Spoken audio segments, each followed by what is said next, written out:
हाय भावा बहिणींनो, तर कसे आहात? बरे आहात का? तर मला एक सांगायचं होतं, जेव्हा फ्रीचं कॅम्प लागतो की मध्ये काय पण फ्री म्हणतात, त्याच्यामध्ये कवाही जायचं नाही, ते लोक लुटून घेतात. तर मी गेलते कॅम्पमध्ये ब्लड चेक करायसाठी, थायरॉइडचं आणि हार्टबीट चेक करायसाठी गेलते. तर त्यांनी मला किती 2,500चा चुना लावला. आणि आता बघा, तुम्हाला दाखवते. हे 5 सुया दिल्यात, 2 लागली आहे. ह्या 5 सुया आहे आणि गोळ्या आहेत.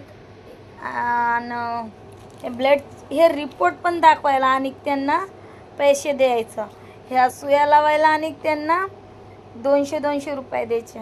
मग फ्रीचं कॅम्प कशाला म्हणतात? असलेलं फ्रीचं कॅम्प म्हणतात काय? आणि दुसऱ्याला एक काय लोक आहेत खरंच ना, की लई लुटून खातात लोकांना डॉक्टर म्हणून.